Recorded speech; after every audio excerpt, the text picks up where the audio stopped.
Hey guys, it's 22 from Team Reddit. I'm bringing you here another video. I wanted to do a little bit of a summary regarding the latest podcast by the HCR2 Fair Play mods. And as we all know at this point, and I hope everyone knows, leagues are finally here. So for anybody that hasn't seen the podcast or hasn't seen the news from the Fingersoft server, leagues have actually been announced and they are coming to us starting on the 22nd of April. Um, so just to summarize a little bit of the key points, since not everybody has the time to be listening to the podcast that's almost 2 hours long, I thought this might help a few people come to date of what's gonna be coming in the next week, basically. So with the help of my friend Hulk and fellow co-host of the podcast, he made a nice resume for everybody on the Fairplay server, and I thought I would use it as well for the basis of this video. So I hope this helps you. So like I said, leaks will be they'll be globally available in an update on the April 28th, with the first looks available on the April 22nd. So what this means is starting the 22nd, as any update from Fingersoft, it'll come out in random ways, I guess. So randomly selected people will get the update, like a small percentage of the entire player base, and then over time, like in the coming days, it'll get bigger and bigger and bigger until by the 28th of April, everybody will officially have the update.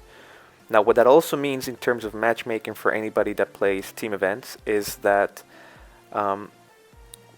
once the update comes out, matchmaking will completely stop, so you won't be able to play the league's update yet up until everybody has the update. So it makes sense. They can't just give the update early to people and then not be able to play it for the other ones once they get it.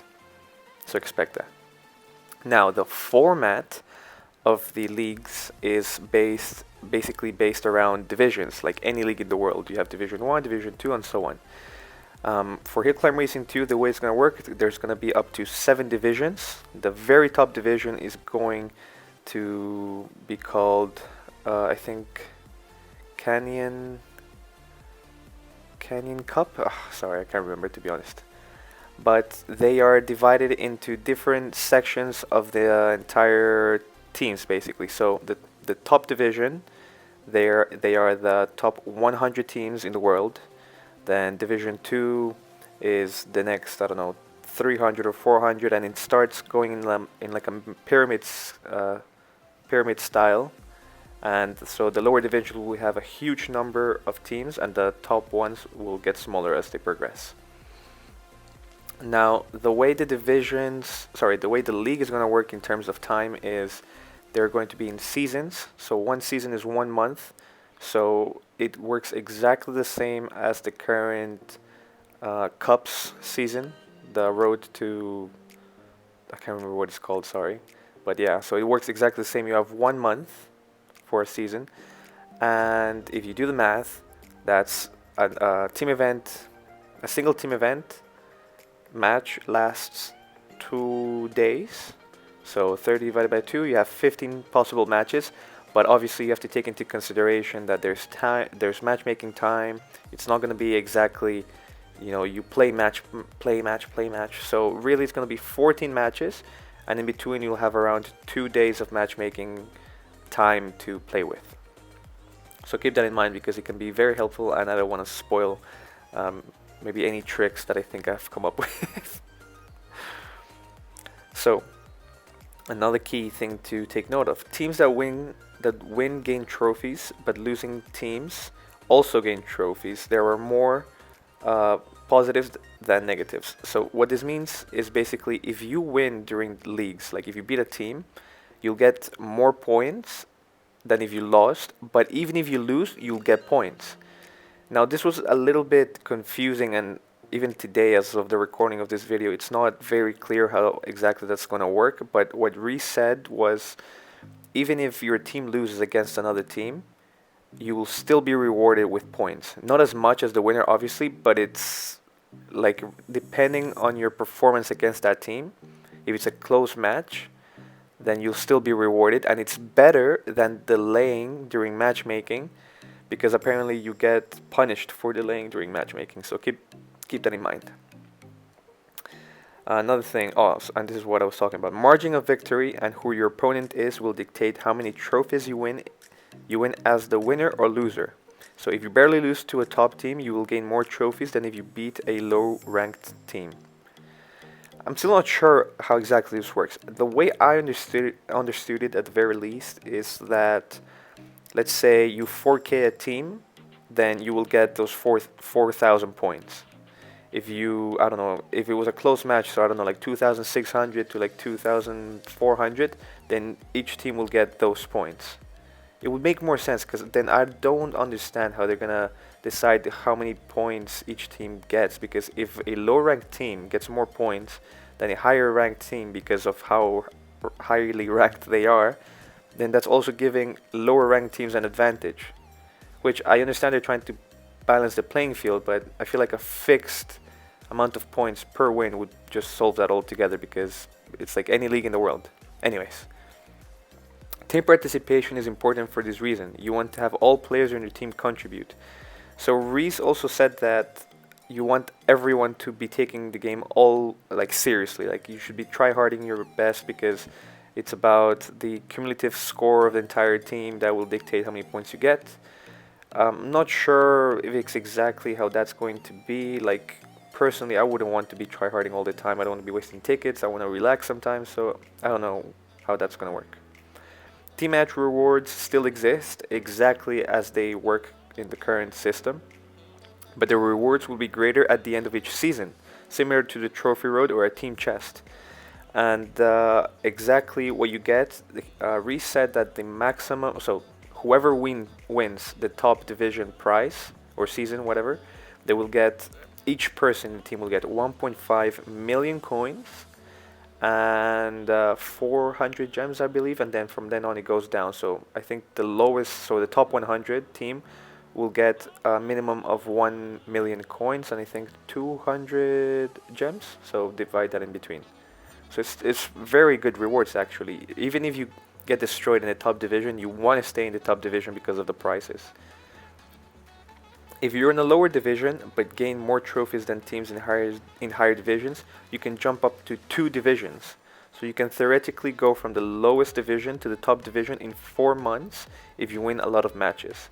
This is good for anybody that's in a lower ranked team.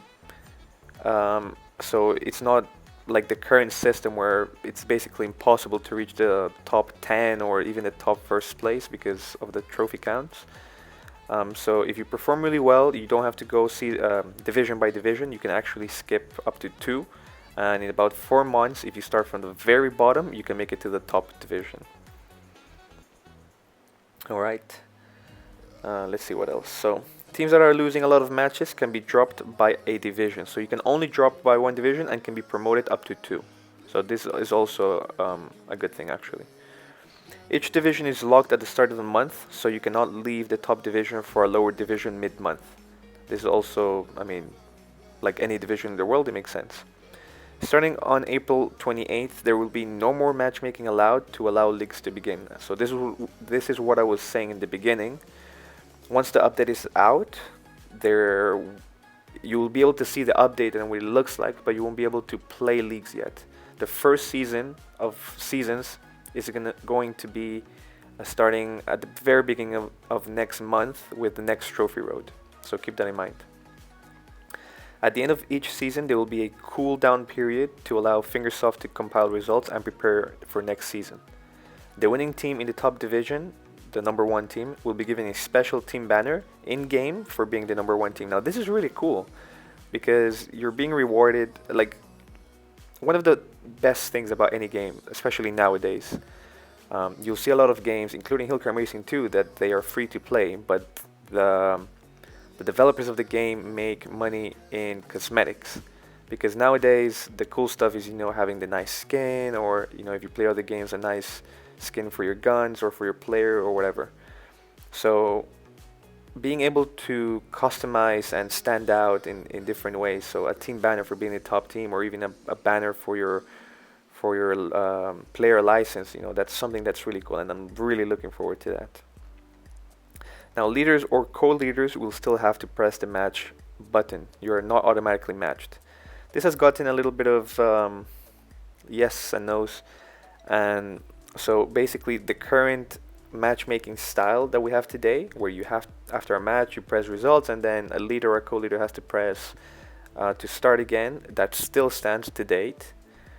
However, at least based on what Reese said, they want to avoid people delaying for long periods of time.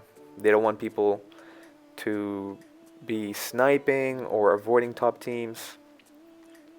And as a result of that, to help out also smaller teams in the league, you cannot match the same team during the season more than once. So if you're, I don't know, if you are a top 100 team, for example, and you match Reddit, you can only, and you play them and you lose or win or whatever, it doesn't matter, you will not be able to play them again until the very next season.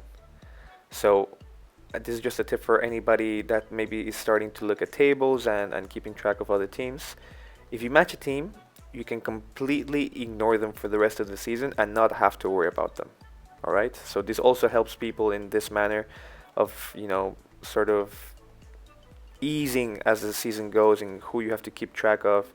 And if you play the harder teams to begin with, then you don't have to worry about them in the future and so on. Another thing to keep in mind is with the current rewards, or not the current ones, for the season rewards for leagues, obviously they are very good, and a lot of players have second accounts. So this could become another issue in terms of mercenaries where, I don't know, maybe they play with their main account in a team and maybe, you know, win the entire season, and then just before they're gonna collect rewards, they switch out their accounts to get on their lower account the rewards. Reese said that they will have some sort of system implemented where they will not allow this to happen. So even if you swap your accounts, you will probably miss or not be able to collect your rewards. So keep that in mind. Don't, please, for the love of God, don't try to exploit or take advantage of the system. Okay, this is not the whole point of the game. Please. Another thing is they are going to be upgrading their I forgot the name of it, but their anti-cheating software or whatever they use for hackers. So hopefully we're gonna see more ban waves in the future. Get rid of more hackers. Also, if you're thinking about cheating, just don't do it. Honestly, there's no point in cheating. Just leave it alone. Play the game as it is. Don't ruin the experience for others. All right. I hope we get rid of them as soon as possible. Other than that, my personal thoughts on this, on the news. I'm very excited because we've been waiting for this for the past almost 2 years since there was not a leak, but any sort of news regarding leaks being made in the future. So I'm excited. It's a new pace in terms of what the game has to offer. It's something we've been asking for a very long time. However, I do still have sort of my doubts, and I still feel like the update is a little bit underwhelming in terms of what they could have made. But I understand it's a step forward, and it's the beginning of something great. You know what I mean? When team updates came out, it was a huge update. For me, leagues is just as big, if not bigger. And you know, the team updates wasn't perfect to begin with, and it got better as time progressed. So I'm expecting the same thing regarding leagues. Something Reese said was regarding the special tickets. There has been a lot of debate whether they should be kept in the game or whether they should be removed. He said that's something that in the future could get adjusted. For me personally, I think they should get removed because it takes away a lot of the fair, balanced playing field for matchmaking. Because top ranked teams, so for example my team Reddit, we mostly beat 99% of the teams that we play. There's about 5 teams that we really have to try hard, like Discord, TNO, the New Order, North, Greece. So really 99% of the time all we're doing is collecting tickets, while a top 100 team, as they're climbing the ranks, they pretty much have to try hard every single match. And that just sets it so that, a lower ranked team, maybe their best player is able to somewhat save up tickets, I don't know, like 10 tickets for example. But we have a player in our team who has over 300 tickets. It's just ridiculous, and it sets it so that you can mess up a lot of times, and then you can retry as many times as you can, and even good players don't really need them to begin with. So I don't know, I really feel like they should really get rid of it, and I hope they do so.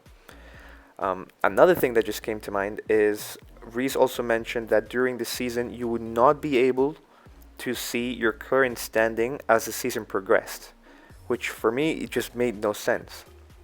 So basically, imagine for anybody that watches football, and I'm gonna use football because I hope the majority of people here are either European or they at least know what soccer or football is.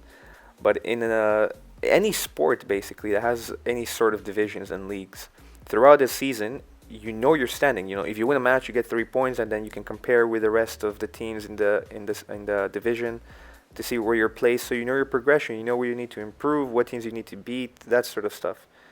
For me, it made absolutely no sense why Fingersoft would implement a division system or a league system and just keep you in the blind throughout the entire season regarding your placing. So you're just playing blindly, like especially in let's say the top division, which is where you want to be and where the best team in the world is going to be crowned. You're playing essentially you have 99 possible teams to play, out of which you will only play 14. So you have no idea who you're playing. Oh, sorry. If you have no idea where you are during the season, then you will not know whether, oh, you know what, maybe I should go play this team who might be above me so that I can beat them at the end of the season.